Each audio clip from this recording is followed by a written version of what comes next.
पर एक बार सभी का स्वागत है। तो जैसी हमारी रेगुलर क्लास चलनी थी भौतिक विज्ञान की, है ना, उस सीरीज़ को हम जो है आगे बढ़ा रहे हैं, है ना। उसकी नई एक वीडियो है, उसको हम आगे बढ़ा रहे हैं, ठीक है। तो आप वीडियो को आखिर तक देखिए। और मैंने कहा था कि जो बेसिक चीज़ें हैं, जो एक सामान्य व्यक्ति को जिसके बारे में जानकारी होनी चाहिए, मैं उन सभी टॉपिकों से आपको जानकारी दूंगा, उससे अवगत कराऊंगा मैं आपको, है ना। तो आप मेरे साथ जुड़े रहिए। और मैंने कई बार कहा है कि ऐसा नहीं है कि आप 2 दिन में पूरा फिजिक्स ख़त्म कर रहे हैं, 3 दिन में पूरा फिजिक्स ख़त्म कर रहे हैं, है ना। देखिए, क्वेश्चन आज बहुत डेप्थ से भी आ जाते हैं, है ना। आप यूपीपीसीएस का एग्ज़ाम दोगे, समीक्षा अधिकारी का एग्ज़ाम दोगे, लोअर का एग्ज़ाम दोगे, विभिन्न स्टेट्स के जितने एग्ज़ाम होते हैं उनके क्वेश्चन अगर आप देखोगे तो आपको लगेगा कि हाँ, फिजिक्स में कुछ चीज़ों को पढ़ने की आवश्यकता है। उनमें थोड़ा सा आपको एक सामान्य अध्ययन के तौर पर जो थोड़ा सा आपको डीप में जाने की ज़रूरत है ना। तो लगातार मेरे साथ जुड़े रहिए, है ना। और चीज़ों के लिए आप नोट्स बनाते रहिए, जो मैं आपको लिखवाता हूँ, बताता हूँ उसके बारे में। और जो मैं टेस्ट देता हूँ उसको भी आप सोल्व करिए। जैसे टॉपिक ख़त्म हो जाएंगे मैं टेस्ट भी दूंगा, ठीक है। और याद भी करते रहिए लगातार चीज़ों को, है ना। चीज़ों को लगातार याद भी करते रहिए, और यही छोटी छोटी चीज़ें मिलकर एग्ज़ाम में आती हैं, ठीक है। तो चलते हैं अपनी क्लास की तरफ। और आज जो चीज़ें मुझे बतानी है ना, देखिए, मैं 5 यंत्रों के बारे में आपको डेली बताता हूँ। हर क्लास में मैंने 5 यंत्रों के बारे में बात बताई है। पहले वो खास यंत्र हैं, है ना, मापक हैं, वो थोड़े थोड़े करके हम याद कर लेंगे, पता भी नहीं चलेगा और याद भी हो जाएंगे, ठीक है। तो 5-5 करके आप उनको याद करते रहिए, ठीक। मैंने आपको 10 करा दिए हैं, है ना। जैसे मैंने बताया था हाइड्रोमीटर, फिर मैंने बताया था हाइग्रोमीटर, फिर मैंने आपको बताया था स्पीडोमीटर, फिर मैंने बताया था पायरोमीटर, फिर मैंने बताया था फेदोमीटर, है ना। फिर उसके बाद में था अल्टीमीटर, फिर उसके बाद में था टैकोमीटर, है ना। फिर उसके बाद में मैंने बताया था सेलेनोमीटर, है ना। फिर वेंचुरीमीटर, एक मैंने बताया था आपको विस्कोमीटर, है ना।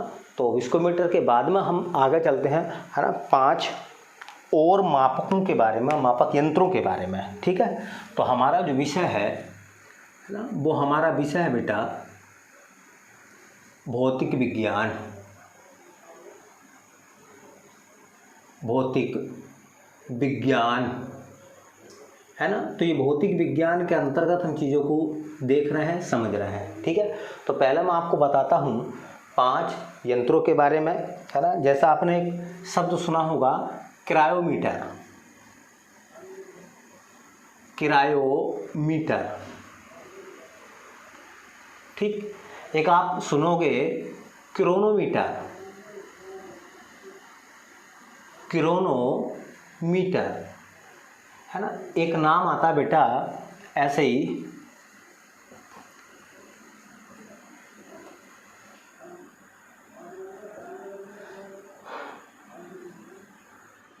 कैथोमीटर, है ना। एक नाम आता है ऐसे ही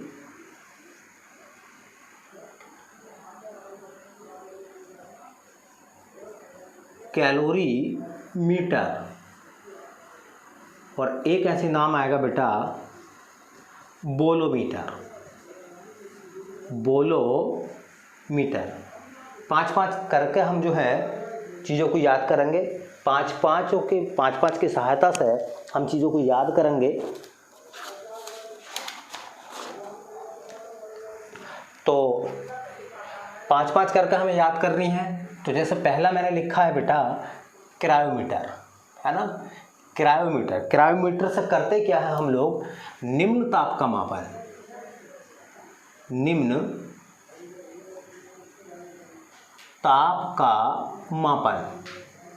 तो यहाँ निम्न ताप के मापन का मतलब है बेटा क्या है ना, कम से कम ताप को अगर नापना है तो आप जिस यंत्र का प्रयोग करेंगे उस यंत्र को हम बोलते हैं, उस मीटर को हम बोलते हैं, है ना, क्रायोमीटर।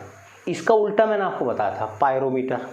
पायरोमीटर से हम क्या करते हैं, उच्च ताप को नापते हैं, हाई टेम्परेचर, है ना। हाई टेम्परेचर का जो मापक है वो है पायरोमीटर, और निम्न ताप का मापक क्या है, क्रायोमीटर, है ना। एक शब्द आता हमारे यहाँ, है ना, क्रायोजेनिक इंजन होते हैं, क्रायोजेनिक इंजन।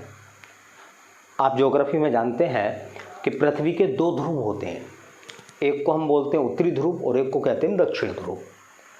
आप सब जानते हैं कि ध्रुव जो होते हैं वो ठंडे क्षेत्र होते हैं, बर्फीले क्षेत्र होते हैं, यहाँ तापमान कम से कम होता है, लोएस्ट टेम्परेचर होता है, मतलब कम से कम तापमान होता है। तो वहाँ जो इंजन काम करते हैं, वहाँ जो इंजन काम करते हैं, है ना, वो इंजन क्रायोजेनिक इंजन कहलाते हैं, क्योंकि वो निम्न ताप पर इंजन काम करते हैं।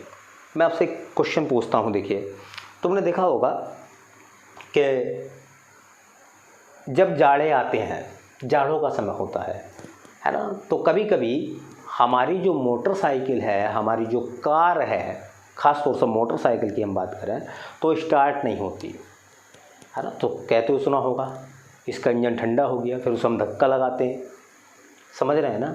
इसका मतलब क्या है कि हमारे यहाँ जो मोटरसाइकिल, कार, ट्रक, बस, इनके जो इंजन है वो ध्रुवीय क्षेत्रों में वो इंजन काम नहीं करेंगे, क्योंकि वो इंजन निम्न ताप पर काम नहीं कर सकते, है ना।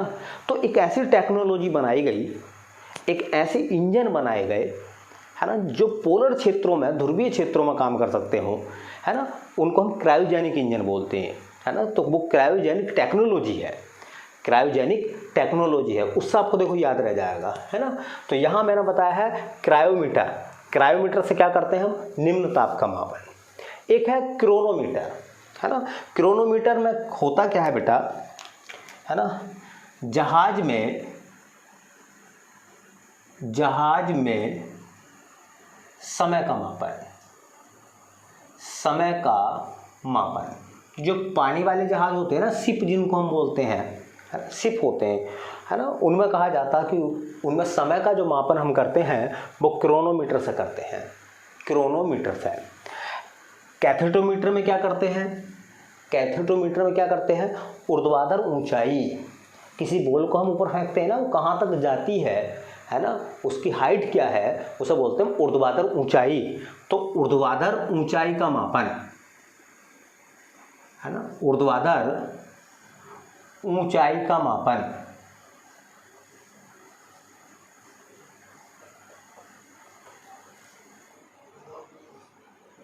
ऊर्ध्वाधर ऊंचाई का मापन करते हैं हम कैथोडोमीटर से। ऐसे बेटा लिखा हुआ कैलोरीमीटर, वैसे भी जानते हो ऊष्मा का मात्रक कैलोरी होता, ऊष्मा का मात्रक कैलोरी होता, तो इससे आपको याद रह जाएगा ऊष्मा का मापन, ऊष्मा का मापन। ऊष्मा का मापन हम किससे करते हैं बेटा, कैलोरीमीटर से, है ना। बोलोमीटर में क्या करते हैं बेटा, ऊष्मीय या विद्युत चुंबकीय, ऊष्मीय या विद्युत चुंबकीय तरंगों का मापन, तरंगों का मापन। ऊष्मीय या विद्युत चुंबकीय तरंगें जो होती हैं उनको मापा जाता है बोलोमीटर से। तो बेटा आज मैंने आपको जो है 5 मीटर के नाम बता दिए, जिसमें मैंने सबसे पहले आपको बताया था क्रायोमीटर, निम्न ताप का मापन करते हैं, क्रोनोमीटर, पानी वाले जहाज़ों में समय का मापन करते हैं, फिर मैंने बताया कैथोडोमीटर, ऊर्ध्वाधर ऊंचाई का मापन करते हैं उसमें, फिर मैंने आपको बताया है कैलोरीमीटर, ऊष्मा का मापन करते हैं, और आखिर में मैंने आपको बताया था बोलोमीटर, जिससे ऊष्मीय या विद्युत चुंबकीय तरंगों का मापन करते हैं हम, है ना। तो 5-5 करके हम याद करते रहेंगे, पता भी नहीं चलेगा, एक समय ऐसा आएगा ये चीज़ें सब हमें धीरे धीरे करके याद हो जाएंगी। बहुत सारी इंटरेस्टिंग चीज़ें हैं, है ना, जिनकी हम टेबल बनाते हैं, बहुत सारी हो जाती हैं वो, फिर उन्हें याद करने में हमें दिक्कत आती है, धीरे धीरे करके सब हमें याद होती रहेंगी, पता भी नहीं चलेगा, ठीक है। तो याद करते रहिए, 5-5 ज़्यादा नहीं होती हैं, आप डेली याद करें, ठीक। चलिए देखो, है ना, उसके बाद हम चलते हैं अपने नेक्स्ट टॉपिक की तरफ।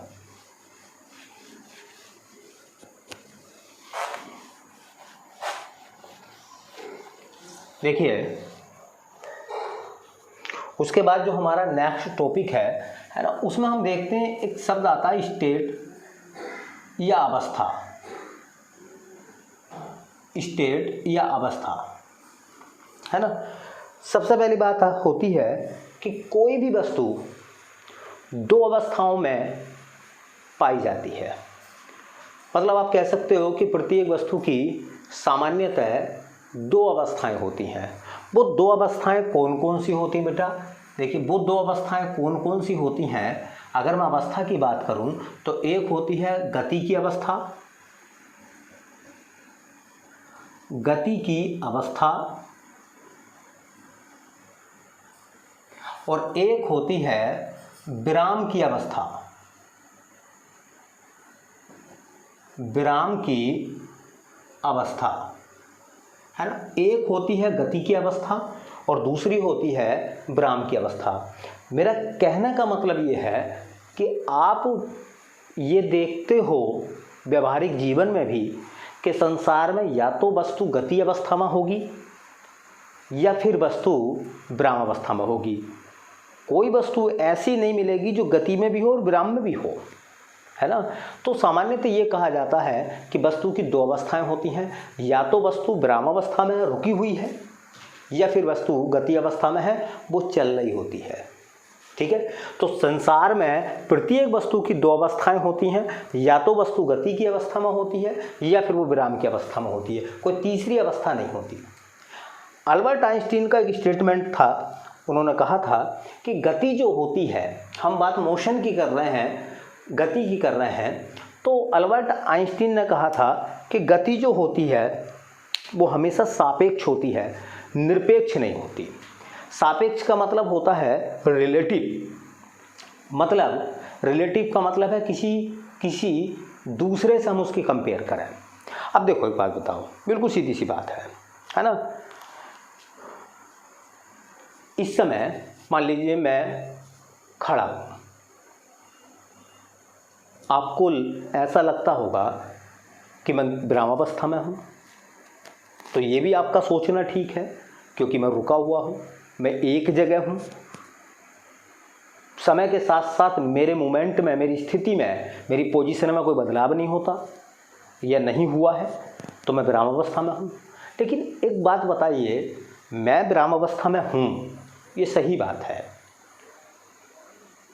लेकिन मैं हूँ पृथ्वी पर। पृथ्वी तो क्या कर रही है? पृथ्वी तो गति है ना, पृथ्वी तो गति अवस्था में है या पृथ्वी रुकी हुई है? इसका मतलब ये हुआ कि पृथ्वी जो है वो गतिशील है और पृथ्वी पे मैं हूँ, पृथ्वी पर आप हैं, पृथ्वी पे ये पूरी इमारतें हैं। इसका मतलब पृथ्वी अगर गतिमान है तो पृथ्वी के साथ साथ हम सब क्या है? फिर हम गतिमान हैं। लेकिन हम देखें तो ये जो हमारा मकान है, मेरा जो कमरा है, सपोज दैट मान लीजिए हॉल है ना, तो ये हॉल विरामावस्था में है। क्यों है विरामावस्था में? क्योंकि मैं भी पृथ्वी पर उतनी ही स्पीड से घूम रहा हूँ जितनी स्पीड से पृथ्वी घूम रही है, और ये पूरी बिल्डिंग भी उतनी ही स्पीड से लगातार कंटिन्यू घूम रही है। ठीक है ना। जब हम छोटे थे बचपन में, तो जब हमने पढ़ा, हमें पढ़ाया गया कि पृथ्वी जो है वो सूर्य के चारों तरफ भी घूमती है और अपनी अक्ष पे भी घूम रही है। पृथ्वी अपनी अक्ष पे 24 घंटे में चक्कर लगा देती, वो घूम रही है ना। तो हम सोचते थे यार बड़ी ताज्जुब वाली बात है भाई, पृथ्वी घूम रही है, हमारे घर का दरवाज़ा घूमता ही नहीं, है ना। वो उत्तर दिशा में उसका मुँह है दरवाजे का, उत्तर में रहता। लेकिन बाद में पता ये चला, जब हम है ना चीज़ों को जानने लगे, बचपन से थोड़ा हम आगे निकले, है ना, तो पता चला कि भाई पृथ्वी पर प्रत्येक वस्तु की रफ्तार उतनी है ना। तो हम सब एक दूसरे के सापेक्ष विरामावस्था में हैं। लेकिन अगर हम अंतरिक्ष से अपने आप को देखते हैं या किसी वस्तु को देखते हैं पृथ्वी पर, तो वो गति अवस्था में हमें दिखाई देगी, है ना। ठीक है। अगर आप बस में बैठे हैं, एक उदाहरण और दूं मैं, तो आपके बगल में जो व्यक्ति बैठा है वो भी विराम अवस्था में है और आप भी विराम अवस्था में हैं। आप एक दूसरे के सापेक्ष उस समय विराम अवस्था में है, क्योंकि बस तो चल रही है ना।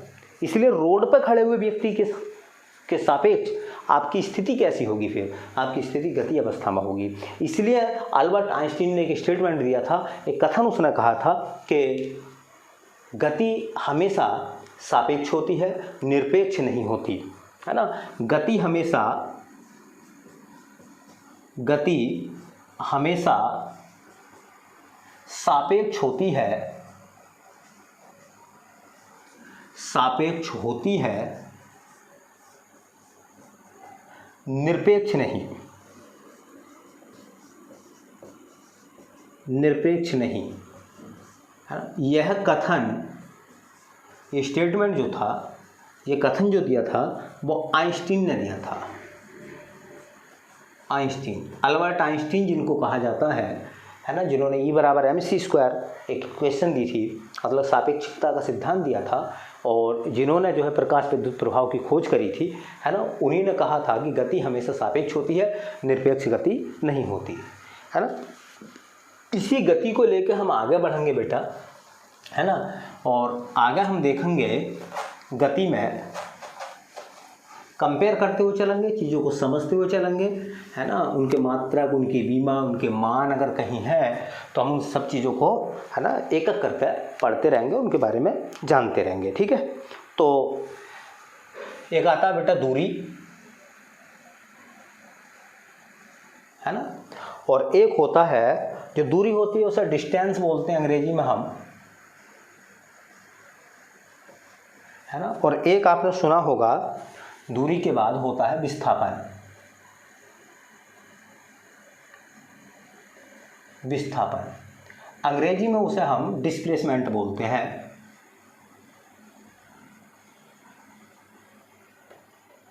डिस्प्लेसमेंट, मैं इन दोनों की कंपेयर करूंगा और कंपेयर से ही आप क्वेश्चन बना लेंगे, है ना, कंपेयर से ही आप क्वेश्चन बना लेंगे, ठीक है, जो पूछे जाते हैं। देखिए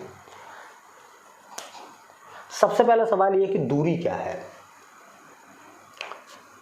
तो कोई भी गतिशील वस्तु है, मान लो आपकी मोटरसाइकिल है, वो मोटरसाइकिल जितना रास्ता तय करती है, जितने पथ को वो तय करती है, चलती हुई मोटरसाइकिल आपकी, रुकी हुई नहीं, चलती हुई गाड़ी कोई भी, चलता हुआ व्यक्ति कोई भी, इसका मतलब गतिमान वस्तु कोई भी जितना पथ तय करती है, जितना रास्ता तय करती है, वो रास्ते की लंबाई, ये पथ की लंबाई को हम क्या बोलते हैं, दूरी बोलते हैं। तो डेफिनेशन क्या बनेगी इसकी भैया, है ना, किसी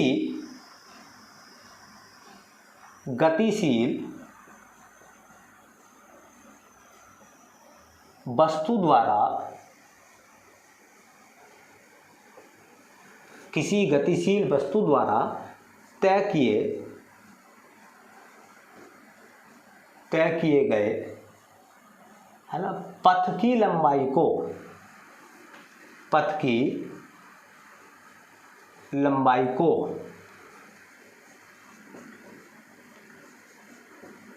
दूरी कहते हैं,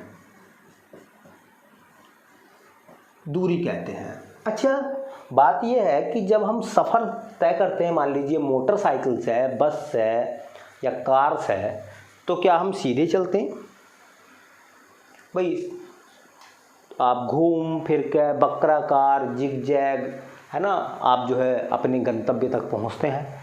तो पथ तो आपका कैसा कुछ सीधा पथ थोड़ी ना होता है, ये उसमें दिशा एक नहीं होती, उसमें हो सकता है आपकी दिशाएं बदलती रहती हूँ।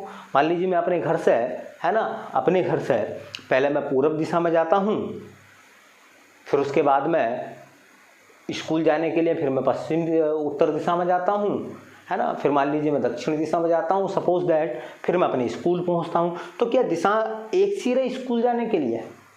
नहीं, दिशा बदलती रही, है ना। तो वो दूरी है, आप अपने घर से अपने स्कूल तक की जो दूरी है, अगर वो कैलकुलेट करेंगे तो पूरे पथ की आप लंबाई को नाप लें, है ना, उसमें दिशा का कोई रोल नहीं होगा, ठीक है, वो दूरी कहलाएगी। दूसरी बात देखिए, विस्थापन में क्या है, इसमें दिशा का ज्ञान नहीं होता, इसमें हमें दिशा का ध्यान रखना पड़ता है ना। किसी गतिशील वस्तु द्वारा, किसी गतिशील वस्तु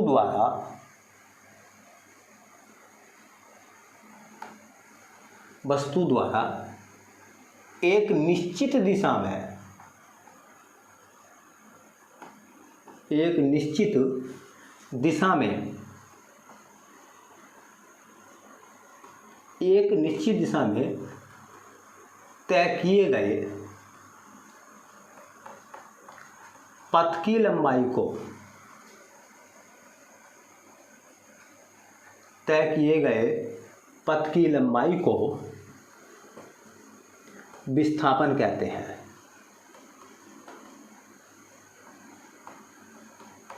देखो बहुत छोटा सा अंतर है बेटा, बस कुल मिला के ये है कि इसमें दिशा का ध्यान नहीं रखा जाता और विस्थापन में दूरी में दिशा का ध्यान नहीं रखा जाता, जबकि विस्थापन में दिशा का ध्यान रखा जाता है ना। एक दिशा में अगर दिशा बदल जाएगी तो उसके डिस्प्लेसमेंट का मान भी बदल जाएगा, याद रख लें, है ना। इसलिए कहा जाता है, अगर मैं या करके देखूं तो इसके बारे में स्टेटमेंट दिया गया है ना, कि वस्तु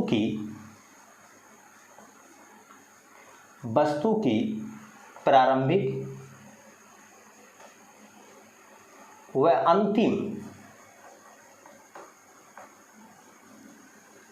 स्थितियों का अंतर, स्थिति मतलब पोजीशन, वस्तु की प्रारंभिक व अंतिम स्थितियों का अंतर विस्थापन कहलाता है।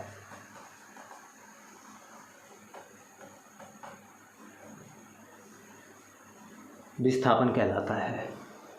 तो डेफिनेशन लगभग समान है।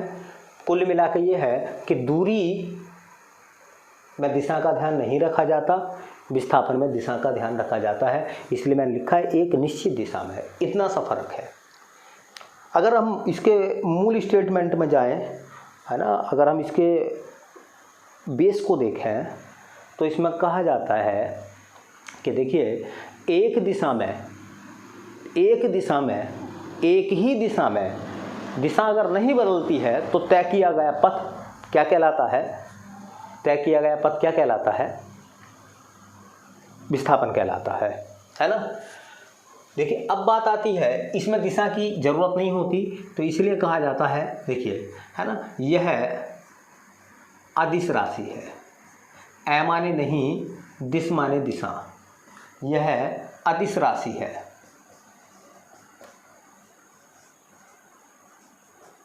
इसमें दिशा की जरूरत नहीं होती, ए माने नहीं, दिश माने दिशा। इसमें केवल परिमाण की आवश्यकता होती है, इसमें दिशा की आवश्यकता नहीं होती। ठीक है। अगर मैं आपसे कहूं कि भाई क्लास में जितने बच्चे बैठे हैं वो एक एक फुट अपने स्थान से खिसक जाओ। अब एक एक फुट अपने स्थान से खिसक जाओ, क्या मैंने, है ना, इसमें दिशा का उल्लेख तो नहीं करा। तो कोई बच्चा पूरब की तरफ खिसकेगा, मतलब कोई दाएं तरफ खिसक जाएगा, कोई बाएं तरफ खिसक जाएगा, हो सकता है पीछे की तरफ खिसक जावे 1 फीट, कोई आगे की तरफ खिसक जावे 1 फीट। इसका मतलब ये दूरी है, यहाँ दिशा का बोध नहीं हुआ, इसमें केवल मान बताया गया है, ये विस्थापन नहीं है। लेकिन अगर मैं कहूँ सभी बच्चे 1 फीट पीछे की तरफ हो जाओ, तो 1 फीट पीछे की तरफ होने का मतलब इसमें मैंने आपको दिशा बताई है ना। अगर कोई बच्चा 1 फीट आगे की तरफ सरक जाता है, खिसक जाता है, तो मैं उसे डांटूंगा, है ना, क्यों भाई मैंने कहाँ कहा था 1 फीट पीछे होने कहा था और आप किधर आ रहे हैं, 1 फीट आगे आ रहे हैं ना, है ना, पीछे होइए आप 1 फीट। तो समझ रहे हैं ना, ये फर्क है। इसलिए दूरी जो है वो अदिश है और विस्थापन जो है वो क्या है बेटा, यह सदिश है, यह सदिश राशि है। ये मेन फर्क है इनमें, दोनों में अंतर मेन यही है ना। दूसरी बात देखिए, दूसरी बात, इसका जो मात्रक होता है, दूरी का मात्रक, अगर आप एमकेएस पद्धति पढ़ रहे हैं तो मीटर, आप सीजीएस पद्धति पढ़ रहे हैं तो सेंटीमीटर दूरी को नापने के लिए, आप एफपीएस पद्धति पढ़ रहे हैं तो फुट हो जाएगा, है ना, दूरी को नापने वाला। इसके मात्रक की बात करें तो बेटा विस्थापन का जो मात्रक है वो भी मीटर होता है। एमकेएस पद्धति में मीटर, सीजीएस पद्धति में सेंटीमीटर, एफपीएस पद्धति में फुट हो जाएगा। बाकी मैंने दूरी के अलग अलग आपको मापक बताए हैं, सेंटीमीटर भी है, मिलीमीटर भी है, डेकामीटर भी है, हेक्टोमीटर भी है, किलोमीटर भी है ना, नैनोमीटर है, एंगस्ट्रॉम, सब दूरी के मात्रक हैं, है ना। चलिए उसके बाद में देखिए इसकी जो बीमा होती है, डायमेंशन जो है, तो दूरी की बीमा केवल एल होती है ना। तो विस्थापन की बीमा भी बेटा, विस्थापन की जो बीमा है वो भी एल होती है है ना। तो दोनों की बीमाएं एक सी होती हैं, दोनों के मात्रक एक से होते हैं, फर्क राशियों का दूरी अदिश है और विस्थापन सदिश राशि है ना। दूरी हमेशा धनात्मक होती है ना, दूरी हमेशा धनात्मक होती है, धनात्मक होती है। दूरी हमेशा धनात्मक होने का मतलब क्या हुआ बेटा, हमेशा धनात्मक होने का मतलब कि इसका मान हमेशा पॉजिटिव होता है, दूरी कभी निगेटिव नहीं होती, दूरी कभी माइनस में नहीं होती, है ना। इसका मान हमेशा प्लस में आपको मिलेगा, ठीक है। अब मान लीजिए मैं आपको एक छोटा सा उदाहरण दूं कि एक व्यक्ति है ना, वो व्यक्ति बिंदु ए से है ना पहले बिंदु बी तक गया,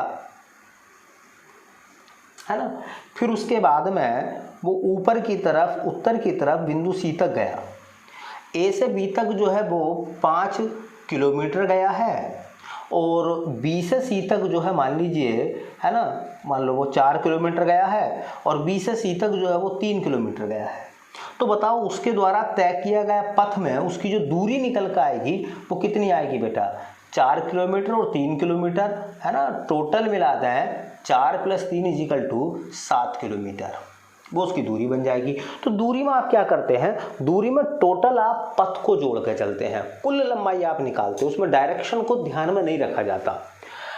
अगर हम बात करें डायमेंशन, हम बात कर रहे हैं विस्थापन की, तो चूंकि विस्थापन सदिश है इसलिए इसमें दिशा का ध्यान आपको रखना पड़ता है ना।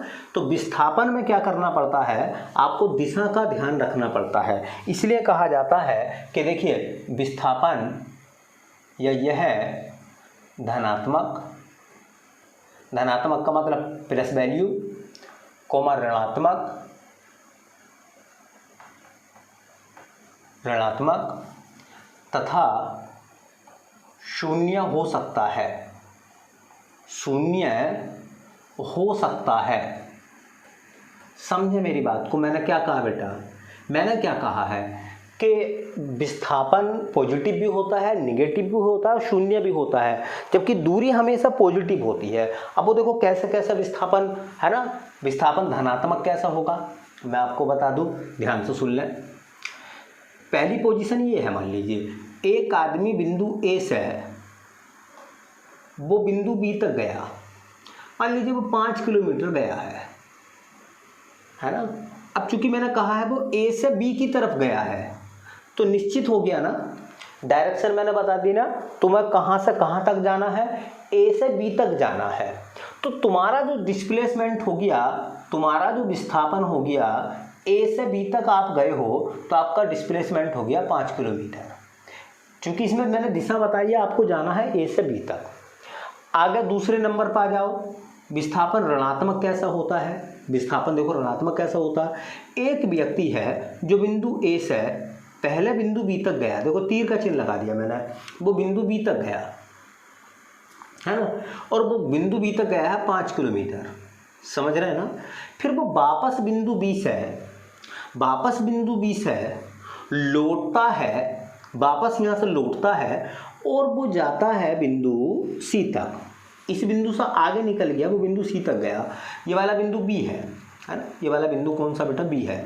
अब की बार वो जो गया है वो गया है 8 किलोमीटर, पहले ए से बी की तरफ गया, फिर बी से सी की तरफ आया 8 किलोमीटर, तो दिशा बदल जाती है। तो उसका जो विस्थापन निकल कर आएगा बेटा, देखो विस्थापन पहले वो गया था 5 किलोमीटर प्लस में, जब उसकी दिशा बदल जाती है तो परिमाण का चिन्ह बदल जाता है, मान जो है उसका वो निगेटिव हो जाता है, मतलब माइनस में हो जाता है। तो पहले वो 5 किलोमीटर गया था, उसके बाद वो 8 किलोमीटर वापस आया, उल्टी दिशा में आया है, इसलिए -8। अब 8 में से 5 घटाओगे तो -3 किलोमीटर। तो ये जो डिस्प्लेसमेंट हो गया ये निगेटिव हो गया, माइनस में हो गया। तो विस्थापन धनात्मक होता, ऋणात्मक होता। अब तीसरी सिचुएशन आप देख लीजिए, है ना, विस्थापन शून्य कैसा होता है। तो विस्थापन शून्य कैसा होता, मान लीजिए कोई व्यक्ति है जो बिंदु ए से पहले वो 5 किलोमीटर गया, समझिए बी तक। मान लीजिए तुम अपने घर से स्कूल तक गए 5 किलोमीटर, फिर वापस स्कूल से घर तक आ गए, तो आपका डिस्प्लेसमेंट कितना हो गया, विस्थापन पहली और अंतिम मैंने लिखवाया था, मैंने उसकी डेफिनेशन बताई थी, तो उसमें मैंने आपसे कहा था कि प्रारंभिक और अंतिम स्थितियों के बीच का अंतर, प्रारंभिक और अंतिम स्थितियों के बीच का अंतर आपको करना पड़ता है। अंतर, तो अंतर का मतलब यहाँ आप देखिए, प्रारंभिक स्थिति क्या थी, 5 किलोमीटर जाना, अंतिम स्थिति क्या थी, 5 किलोमीटर आना, उनका अंतर कर लो, तो डिस्प्लेसमेंट कितना हो गया, 0 किलोमीटर, तो आपका विस्थापन शून्य हो गया। लेकिन अगर मैं पूछूं, देखो ध्यान से, पहली स्थिति में मैं पूछूं कि आप मान लीजिए बिंदु ए से बिंदु बी तक गए 5 किलोमीटर, तो आपके द्वारा दूरी 5 किलोमीटर चली गई और आपका विस्थापन भी 5 किलोमीटर है। इस वाले में आ जाओ, ए से बी तक 5 किलोमीटर गए, फिर बी से सी तक 8 किलोमीटर आए, तो आपकी दूरी 5 किलोमीटर तो ये, फिर उधर से लौट में 8 किलोमीटर आए हो, तो 8 5 13 किलोमीटर की दूरी आपकी बन जाएगी, तो दूरी 13 किलोमीटर हो जाएगी, लेकिन डिस्प्लेसमेंट आपका जो है वो -3 किलोमीटर आएगा। क्यों? क्योंकि पहली स्थिति और बाद की स्थिति का अंतर आपको करना पड़ता, अंतर करना पड़ता आपको, प्रारंभिक स्थिति और अंतिम स्थिति के बीच का अंतर विस्थापन कहलाता है। अब यहाँ 5 किलोमीटर आप ए से बी तक गए, फिर 5 किलोमीटर बी से ए तक आए, तो आपने कितनी दूरी तय करी, तो दूरी तो आपकी हो गई 10 किलोमीटर, लेकिन आपका डिस्प्लेसमेंट जो था, पहली स्थिति 5 किलोमीटर थी, बाद की स्थिति भी 5 किलोमीटर थी, और उन दोनों का जो अंतर है वो शून्य है, तो आपका डिस्प्लेसमेंट शून्य है, आपका विस्थापन शून्य है। तो थोड़ा सा ध्यान रखें, विस्थापन में और जो दूरी है उनमें ये फर्क है दोनों में, ठीक है। चलिए नेक्स्ट देखते हैं, है ना। और बेटा हाँ, वीडियो को आखिर तक देखा करो, कमेंट्स भी किया करो अगर चीज़ समझ में आती हैं नहीं आती हैं, ठीक है। पूरी वीडियो देखो, ये समय ऐसा है कि ज़्यादातर बच्चों ने लॉकडाउन के परिस्थिति में जो है ना, वो पढ़ाई से किनारा कर लिया है, कुछ ही लोग पढ़ रहे हैं, है ना। तो जब आपने चैनल को सब्सक्राइब करा है ना, और आपके पास वीडियो पहुंच रही हैं, तो आप लगातार इन चीज़ों को पढ़ें, काम में आने वाली चीज़ें हैं, है ना। और अगर फिजिक्स से सामान्य अध्ययन के तौर पर अगर एक भी क्वेश्चन आएगा, चाहे पीसीएस हो, लोअर सबऑर्डिनेट का एग्जाम हो, समीक्षा अधिकारी का एग्जाम हो, अदर स्टेट का कोई भी एग्जाम हो, कॉम्पिटिटिव एग्जाम हो, है ना, तो मुझे लगता है कि कोई भी आपसे सिंगल क्वेश्चन भी नहीं बचेगा, है ना। थोड़ा आप मेहनत करके चलें, ठीक है। और अगर ये चीज़ें आपको समझ में आ रही हों तो बेटा वीडियो को हमारी शेयर भी करो, है ना, ज़्यादातर लोगों तक पहुँचाओ, सब्सक्राइब भी करिए आप, ठीक है।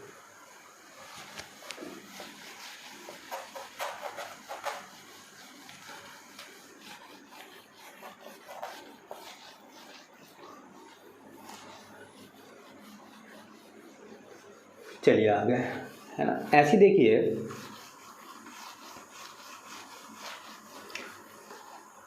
आपने पढ़ा होगा तो एक होता है बेटा चाल, है ना, उसे बोलते हैं स्पीड, ठीक। और एक होता है, आपने पढ़ा होगा वेग, जो वेग होता है वेलोसिटी,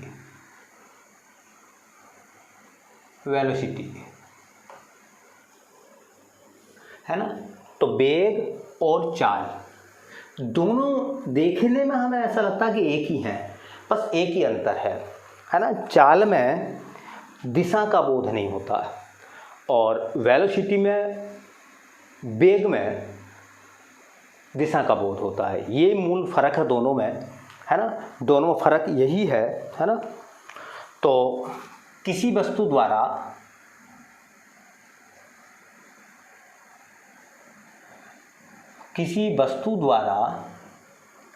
एकांक समय में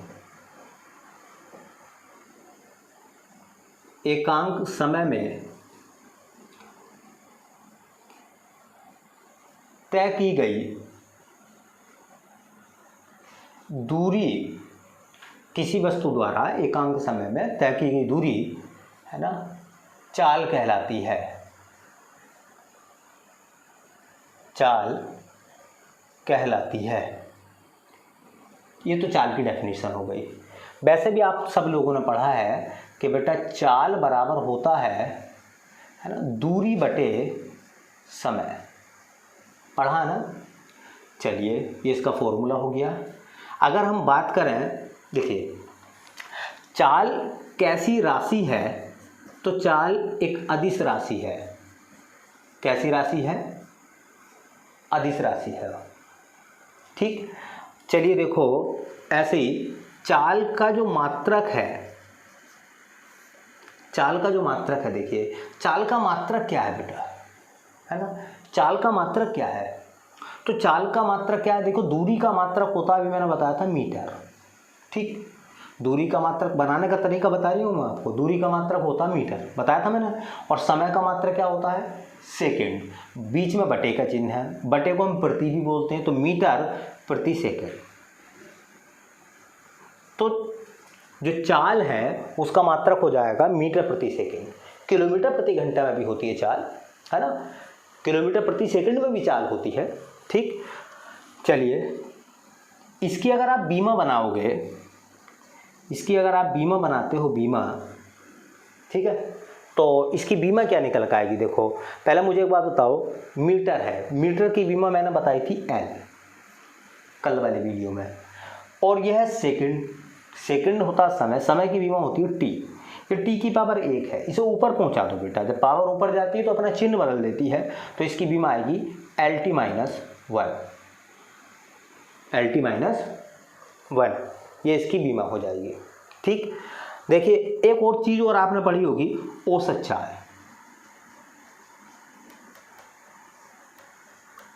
औसत चाल, औसत चाल बराबर होता है कुल दूरी, अगर दूरी टुकड़ों में है तो सब जोड़ लो, और उस कुल दूरी को तय करने में लगा कुल समय,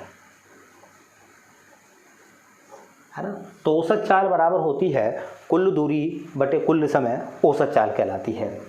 कल परसों की मैंने वीडियो में आपको बताया था कि तात्कालिक चाल, देखिए चाल अलग प्रकार की होती हैं, चाल एक होती है समान चाल, समान चाल का मतलब हो गया, समान चाल का मतलब हो गया कि प्रति सेकंड आपकी जो गाड़ी है उसकी चाल ना बदलती हो।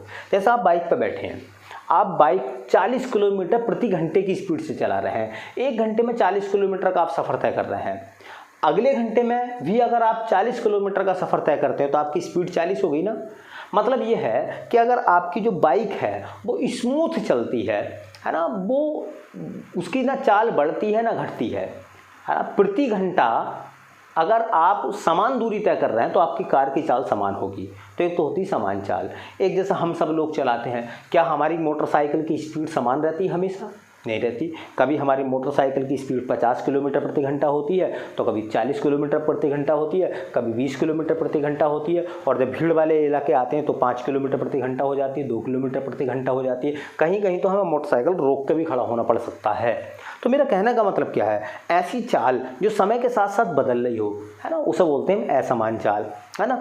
एक मैंने बताया था आपको औसत चाल, कुल दूरी बटे कुल समय होता है, एक एवरेज जो हम निकालते हैं, है ना, ठीक। एक होती है तात्कालिक चाल, और तात्कालिक चाल के बारे में मैंने आपको बता दिया था कि हमारी गाड़ी में लगा हुआ स्पीडोमीटर होता है। एक हमारी जो मोटरसाइकिल हो, कार हो, बस हो, कोई भी वाहन हो, उस वाहन में एक स्पीडोमीटर लगा होता है ना, और वो स्पीडोमीटर ये बताता है कि इस समय तत्काल हम जब ध्यान बाइक चलाते समय मीटर पर जाता है तो हम देखते ओहो हमारी गाड़ी की स्पीड ज़्यादा है भाई, है ना, 80 किलोमीटर प्रति घंटा है, 60 किलोमीटर प्रति घंटा कम करो, क्योंकि ये एरिया जो है इतनी तेज़, है ना, गाड़ी भगाने का नहीं है। तो स्पीडोमीटर होता है, उससे हम नापते हैं तात्कालिक चाल। तो मैंने आपको बताया था कि जो तात्कालिक चाल है, तात्कालिक चाल का मापन, मैं एक बार दोबारा बता रही हूँ, देखो चीज़ें आती रहेंगी, मैं फिर भी बताऊंगा आपको, बार बार बताऊंगा। तात्कालिक चाल का मापक जो है वह है स्पीडोमीटर, स्पीडोमीटर, ये आपको याद रखना है, यहाँ से अच्छा सवाल बनता है, एग्जाम में पूछा जा सकता है ना। तो स्पीडोमीटर जो है वो तात्कालिक चाल का मात्रक है, ठीक। चाल धनात्मक होती है, ये तो सब जानते हैं, चाल निगेटिव नहीं होती कभी भी, है ना। ऐसी देखो, चूंकि इसमें एक शब्द आया है तय की गई दूरी, अब चूंकि वेग है तो वो विस्थापन सा बनेगा, तो इसकी डेफिनेशन हम बना सकते हैं, है ना, किसी वस्तु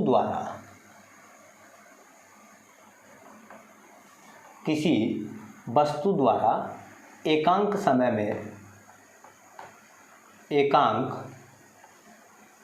में तय किए गए विस्थापन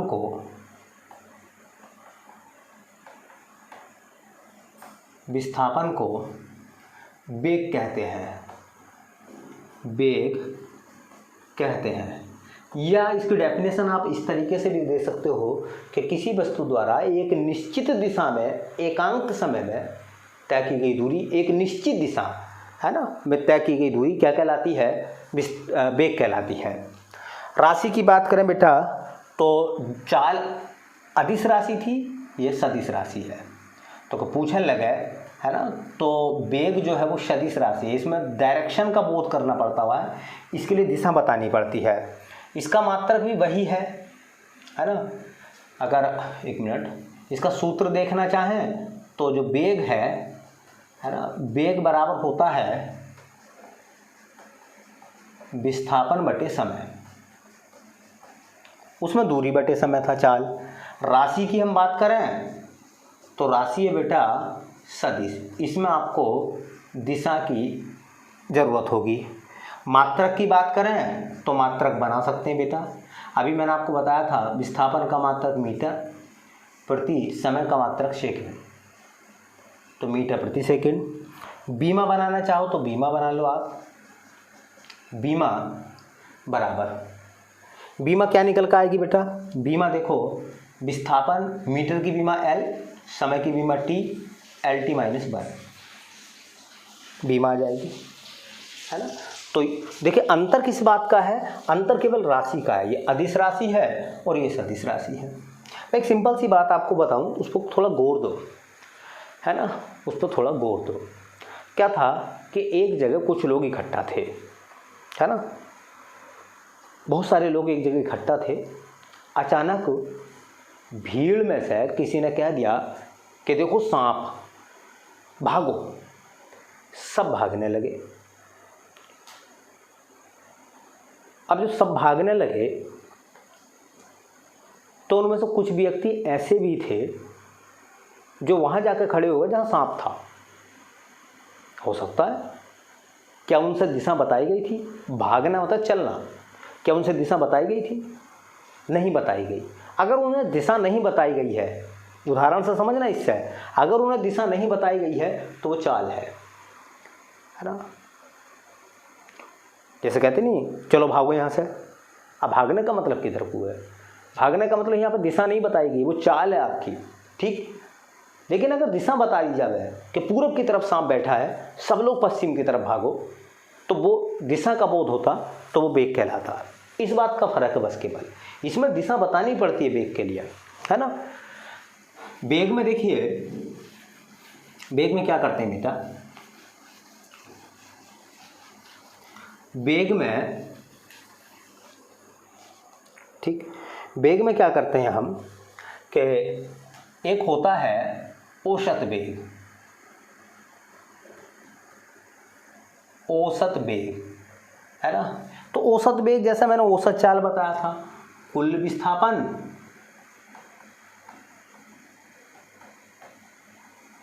बटे कुल समय,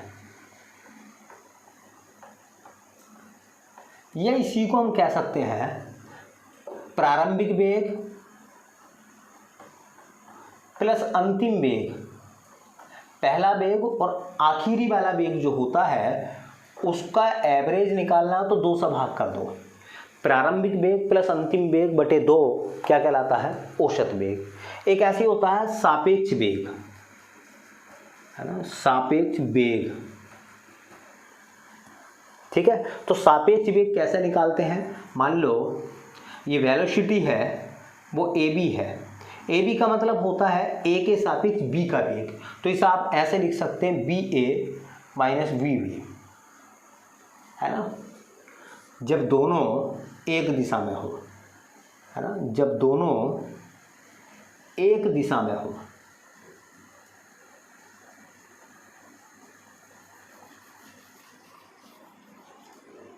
जब दोनों एक दिशा में हो, तुमने देखा होगा सापेक्ष वेग के बारे में। देखिए तुमने देखा होगा जिस ट्रेन में आप बैठे हैं, है ना, उसी के समानांतर एक दूसरी पटरी है, समझिए, और आप जिस गाड़ी में बैठे हुए हैं और जो दूसरी गाड़ी है, मान लीजिए अगर आपकी गाड़ी दूसरी वाली गाड़ी को उसी दिशा में पार करती है ना, तो आपको ऐसा लगता है कि गाड़ी की जो चाल है वो घट गई है, हमारी चाल घट गई है। जैसे मैं आपको एक उदाहरण दूँ, एक बस दौड़ रही है, उस बस को आपको ओवरटेक करना, तो बस की जो चाल है और आपकी जो चाल है, उन दोनों का जो अंतर होगा वो आपकी मूल चाल बनेगी। जैसे बस 40 की स्पीड से दौड़ रही है, आपकी बाइक 60 किलोमीटर प्रति घंटा की स्पीड से दौड़ रही है, तो आपकी सापेक्ष चाल क्या होगी? बस के सापेक्ष 20 किलोमीटर बची ना, है ना, 20 किलोमीटर बची, केवल 20 किलोमीटर। अगर जब दोनों की दिशाएं विपरीत होती हैं, देखिए, है ना, बी वेलोसिटी ए बी, है ना, बराबर होता है B A minus B B plus B B, है ना, बी बी, बी की स्पीड जब दोनों विपरीत दिशा में हो, जब दोनों विपरीत दिशा में हो, तो इस बात को समझो। समझना ये है कि देखिए, अगर आप जिस बस में बैठे हैं और सामने से दूसरी बस जब आती है तो उसे कितनी ऐसा लगता है जैसे खूब तेज़ गति से उसने उसको पार करा है, तो ऐसी स्थिति में दोनों के वेग को जो है जोड़ दिया जाता है। तो याद रख लेना इन सब बातों की, सापेक्ष वेग है ना। तो चीज़ें शायद आपको समझ में आ गई होंगी, है ना। छोटी छोटी एग्जाम के हिसाब की चीज़ें हैं, राशियाँ पूछ लेते हैं, कौन सी सदिश है कौन सी अदिश है ना।